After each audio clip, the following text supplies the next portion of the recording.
हम कथा सुनाते राम सकल गुण धाम की। हम कथा सुनाते राम सकल गुण धाम की। ये रामायण है पुण्य कथा श्री राम की।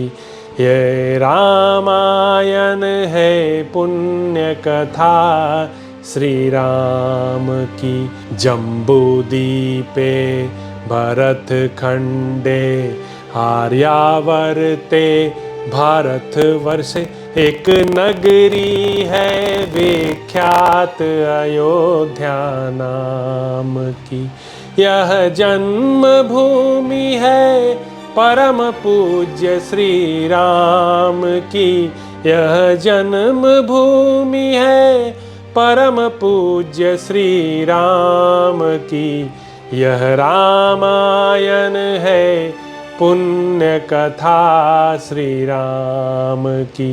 यह रामायण है पुण्य कथा श्री राम की। श्रीमद् वाल्मीकि रामायण भारत का स्वर्णिम महाकाव्य। 30वां सर्ग। श्रीराम के व्यंग करने पर खरका उन्हें फटकार कर उनके ऊपर साल वृक्ष का प्रहार करना, श्रीराम का उस वृक्ष को काटकर एक तेजस्वी बाण से खर को मार गिराना तथा देवताओं और महर्षियों द्वारा श्रीराम की प्रशंसा। धर्मप्रेमी भगवान श्रीराम ने अपने बाणों द्वारा खर की उस गदा को विदीर्ण करके मुस्कुराते हुए यह रोष सूचक बात कही। राक्षसाधम, यही तेरा सारा बल है जिसे तूने इस गदा के साथ दिखाया है। अब सिद्ध हो गया कि तू मुझसे अत्यंत शक्तिहीन है, व्यर्थ ही अपने बल की डींग हाँक रहा था। मेरे बाणों से छिन्न भिन्न होकर तेरी यह गदा पृथ्वी पर पड़ी हुई है। तेरे मन में जो यह विश्वास था कि मैं इस गदा से शत्रु का वध कर डालूंगा, इसका खंडन तेरी इस गदा ने ही कर दिया। अब यह स्पष्ट हो गया कि तू केवल बातें बनाने में घीट है, तुझसे कोई पराक्रम नहीं हो सकता। तूने जो यह कहा था कि मैं तुम्हारा वध करके तुम्हारे हाथ से मारे गए राक्षसों का अभी आंसू पोंछूंगा, तेरी वह बात भी झूठी हो गई। तू नीच, क्षुद्र स्वभाव से युक्त और मिथ्याचारी राक्षस है। मैं तेरे प्राणों को उसी प्रकार हर लूंगा जैसे गरुड़ ने देवताओं के यहाँ से अमृत का अपहरण किया था। अब मैं अपने बाणों से तेरे शरीर को विदीर्ण करके तेरा गला भी काट डालूंगा। फिर यह पृथ्वी फेन और बुद्धों से युक्त तेरे गरम गरम रक्त का पान करेगी। तेरे सारे अंग धूल से धूसर हो जाएंगे, तेरी दोनों भुजाएं शरीर से अलग होकर पृथ्वी पर गिर जाएंगी और उस दशा में तू दुर्लभ युवती के समान इस पृथ्वी का आलिंगन करके सदा के लिए सो जाएगा। जो अब तक दूसरों को भय देती थीं, वे राक्षसियां आज अपने बांधवजनों के मारे जाने से दीन हो आंसुओं से भींगे मुंह लिए जनस्थान से स्वयं ही भय के कारण भाग जाएंगी। जिनका तुझ जैसा दुराचारी पति है, वे तदनुरूप कुलवाली तेरी पलियां आज तेरे मारे जाने पर काम आदि पुरुषार्थों से वंचित हो शोकरूपी स्थायी भाव वाले करुण रस का अनुभव करने वाली होंगी। क्रूर स्वभाव वाले निशाचर, तेरा हृदय सदा ही क्षुद्र विचारों से भरा रहता है। तू ब्राह्मणों के लिए कंटकरूप है। तेरे ही कारण मुनिलोग शंकित रहकर ही अग्नि में हविष्य की आहुतियां डालते हैं। उनके बाणों के आघात से उस निशाचर के शरीर में जो घाव हुए थे, उनसे अधिक मात्रा में फिनयुक्त रक्त प्रवाहित होने लगा, मानो पर्वत के झरने से जल की धाराएं गिर रही हों। श्रीराम ने युद्ध स्थल में अपने याणों की मार से खर को व्याकुल कर दिया तो भी उसका साहस कम नहीं हुआ। यह खून की गंध से उन्मत्त होकर बड़े वेग से श्रीराम की ओर ही दौड़ा। अश्वविद्या के ज्ञाता भगवान श्रीराम ने देखा कि यह राक्षस खून से लथपथ होने पर भी अत्यंत क्रोधपूर्वक मेरी ही ओर बढ़ा आ रहा है, तो ये तुरंत चरणों का संचालन करके 2-3 पग पीछे हट गए, क्योंकि बहुत निकट होने पर बाण चलाना संभव नहीं हो सकता था। तदंतर श्रीराम ने सम्रांगण में खर का वध करने के लिए एक अग्नि के समान तेजस्वी बाण वन में श्रीरामचंद्र जी जब इस प्रकार रोषपूर्ण बातें कह रहे थे, उस समय क्रोध के कारण हाथ में लिया, जो दूसरे ब्रह्मदंड के समान भयंकर था। खर का भी स्वर अत्यंत कठोर हो गया और उसने उन्हें फटकारते हुए कहा, अहो, निश्चय ही तुम बड़े घमंडी हो, भय के अवसरों पर भी निर्भय बने हुए हो। जान पड़ता है कि तुम मृत्यु के अधीन हो गए हो, इस कारण से ही तुम्हें यह भी पता नहीं है कि कब क्या कहना चाहिए और क्या नहीं कहना चाहिए। जो पुरुष काल के फंदे में फंस जाते हैं, उनकी छहों इंद्रियां बेकाम हो जाती है, इसीलिए उन्हें कर्तव्य और अकर्तव्य का ज्ञान नहीं रह जाता है।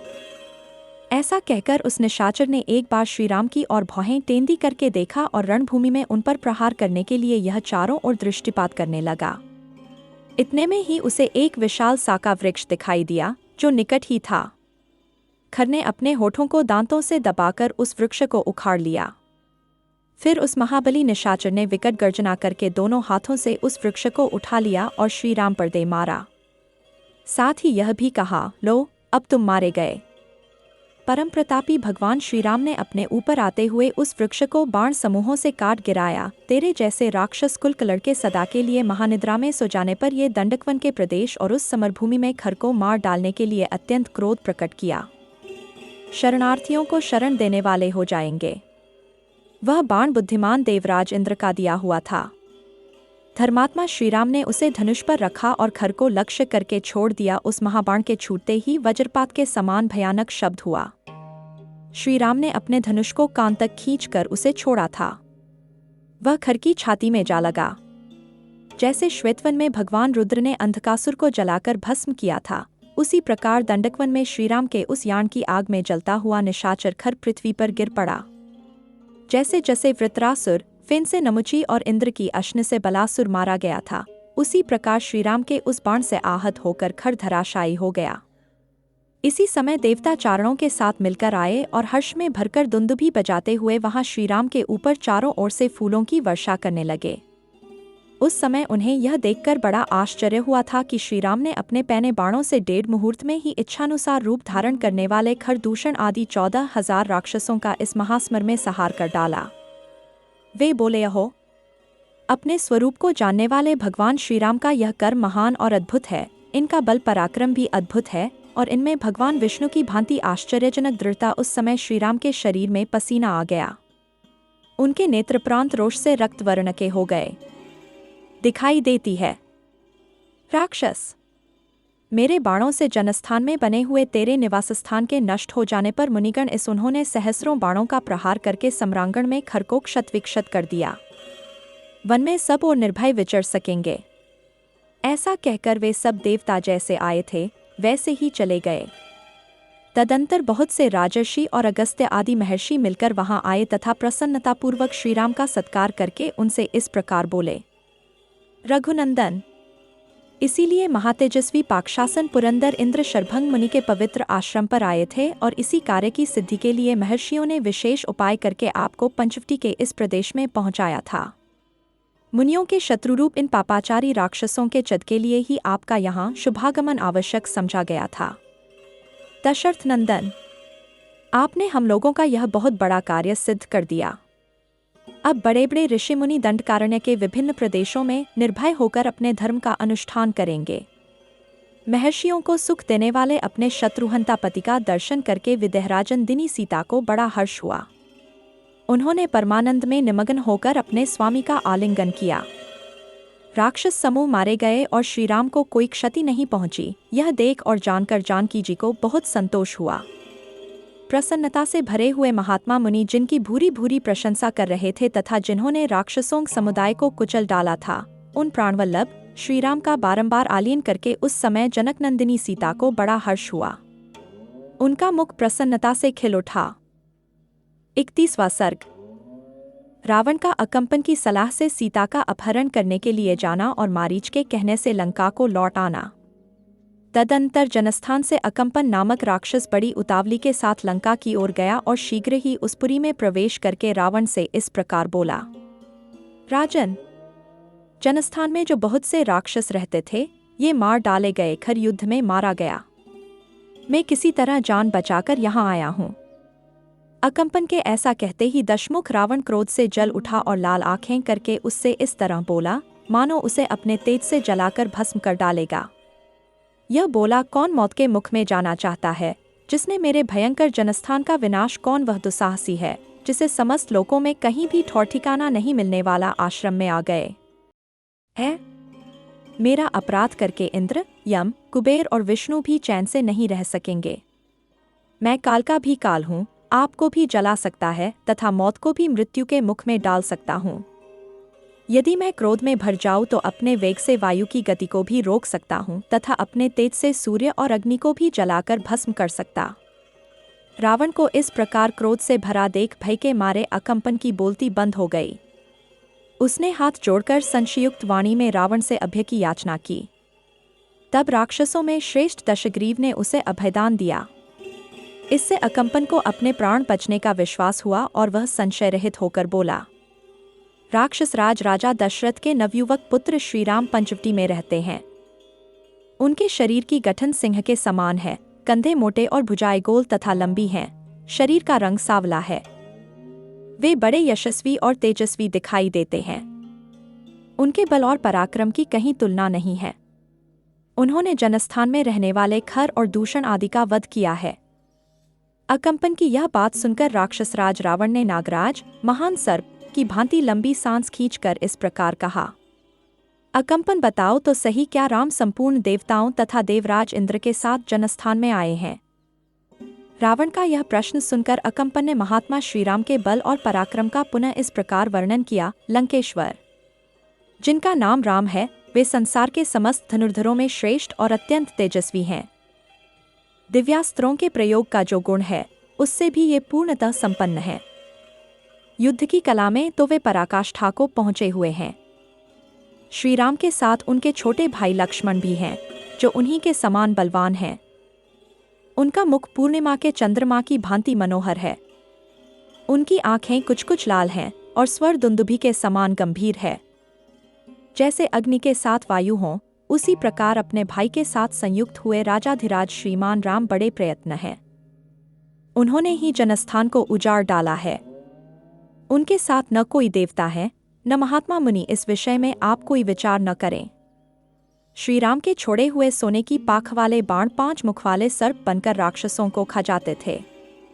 भय से कातर हुए राक्षस जिस जिस मार्ग से भागते थे, वहां वहां वे श्रीराम को ही अपने सामने खड़ा देखते थे। अनघा इस प्रकार अकेले श्रीराम ने ही आपके जनस्थान का विनाश किया है। अकंपन की यह बात सुनकर रावण ने कहा, मैं अभी लक्ष्मण सहित राम का वध करने के लिए जनस्थान को जाऊंगा। उसके ऐसा कहने पर अकंपन बोला, राजन, श्रीराम का बल और पुरुषार्थ जैसा है, उसका यथावत वर्णन मुझसे सुनिए। महायशस्वी श्रीराम यदि कुपित हो जाएं तो उन्हें अपने पराक्रम के द्वारा कोई भी काबू में नहीं कर सकता। वे अपने बाणों से भरी हुई नदी के वेग को भी पलट सकते हैं तथा तारा, ग्रह और नक्षत्र सहित संपूर्ण आकाशमंडल को पीड़ा दे सकते हैं। वे श्रीमान भगवान राम समुद्र में डूबती हुई पृथ्वी को ऊपर उठा सकते हैं, महासागर की मर्यादा का भेदन करके समस्त लोगों को उसके जल से आप्लावित कर सकते हैं तथा अपने बाणों से समुद्र के वेग अथवा वायु को भी नष्ट कर सकते हैं। वे महायशस्वी पुरुषोत्तम अपने पराक्रम से संपूर्ण लोकों का संहार करके पुनः नए सिरे से प्रजा की सृष्टि करने में समर्थ हैं। दशग्रीवा जैसे पापी पुरुष स्वर्ग पर अधिकार नहीं प्राप्त कर सकते, उसी प्रकार आप अथवा समस्त राक्षस जगत भी युद्ध में श्रीराम को नहीं जीत सकते। मेरी समझ में संपूर्ण देवता और असुर मिलाकर भी उनका वध नहीं कर सकते। उनके धका यह एक उपाय मुझे सूझा है, उसे आप मेरे मुख से एकचित्त होकर सुनिए। श्रीराम की पत्नी सीता संसार की सर्वोत्तम सुंदरी है। उसने यौवन के मध्य में पदार्पण किया है। उसके अंग प्रत्यंग सुंदर और सुडौल हैं। यह रत्नमय आभूषणों से विभूषित रहती है। सीता संपूर्ण स्त्रियों में एक रत्न है। देवकन्या, गंधर्वकन्या, अप्सरा अथवा नागकन्या कोई भी रूप में उसकी समानता नहीं कर सकती। फिर मनुष्य जाति की दूसरी कोई नारी उसके समान कैसे हो सकती है? उस विशाल वन में जिस किसी भी उपाय से श्रीराम को धोखे में डालकर आप उनकी पत्नी का अपहरण कर लें, सीता से बिछुड़ जाने पर श्रीराम कदापि जीवित नहीं रहेंगे। राक्षसराज रावण को अकंपन की वह बात पसंद आ गई। उस महाबाहु दशग्रीव ने कुछ सोचकर अकंपन से कहा, ठीक है, कल प्रातः काल सारथी के साथ मैं अकेला ही जाऊंगा और विदेह कुमारी सीता को प्रसन्नतापूर्वक इस महापुरी में ले आऊंगा। ऐसा कहकर रावण गधों से जुते हुए सूर्यतुल्य तेजस्वी रथ पर आरूढ़ हो संपूर्ण दिशाओं को प्रकाशित करता हुआ वहां से चला। नक्षत्रों के मार्ग पर विचरता हुआ राक्षसराज का वह विशाल रथ बादलों की आय में प्रकाशित होने वाले चंद्रमा के समान शोभा पा रहा था। कुछ दूर पर स्थित एक आश्रम में जाकर वह तात का पुत्र मारीच से मिला। मारीच ने अलौकिक भक्ष्य भोज्य अर्पित करके राजा रावण का स्वागत सत्कार किया। आसन और जल आदि के द्वारा स्वयं ही उसका पूजन करके मारीच ने अर्थयुक्त वाणी में पूछा, राक्षसराज, तुम्हारे राज्य में लोगों की कुशल तो है न? तुम बड़ी उतावली के साथ आ रहे हो, इसलिए मेरे मन में कुछ खटका हुआ है। मैं समझता हूँ तुम्हारे यहाँ का अच्छा हाल नहीं है। मारीच के इस प्रकार पूछने पर बातचीत की कला को जानने वाले महातेजस्वी रावण ने इस प्रकार कहा, तात, अनायास ही महान पराक्रम दिखाने वाले श्रीराम ने मेरे राज्य की सीमा के रक्षक खरदूषण आदि को मार डाला है तथा जो जनस्थान अवध्य समझा जाता था वहां के सारे राक्षसों को उन्होंने युद्ध में मार गिराया है। अतः इसका बदला लेने के लिए मैं उनकी स्वी का अपहरण करना चाहता हूँ। इस कार्य में तुम मेरी सहायता करो। राक्षसराज रावण का यह वचन सुनकर मारीच बोला, निशाचर शिरोमणे, मित्र के रूप में तुम्हारा वह कौन सा ऐसा शत्रु है जिसने तुम्हें सीता को हर लेने की सलाह दी है? कौन ऐसा पुरुष है जो तुमसे सुख और आदर पाकर प्रसन्न नहीं है, अतः तुम्हारी बुराई करना चाहता है? कौन कहता है कि तुम सीता को यहाँ हर ले आओ? मुझे उसका नाम बताओ। यह कौन है जो समस्त राक्षस जगत का सींग काट लेना चाहता है? जो इस कार्य में तुम्हें प्रोत्साहन दे रहा है वह तुम्हारा शत्रु है, इसमें संशय नहीं है। वह तुम्हारे हाथों विषधर सर्प के मुख से उसके दांत उखड़वाना चाहता है। राजन, किसने तुम्हें ऐसी खोटी सलाह देकर कुमार्ग पर पहुंचाया है? किसने सुखपूर्वक सोते समय तुम्हारे मस्तक पर लात मारी है? रावण राघवेंद्र श्रीराम वह गंधयुक्त गजराज है जिसकी गंध सूंघकर ही गजरूपी योद्धा दूर भाग जाते हैं।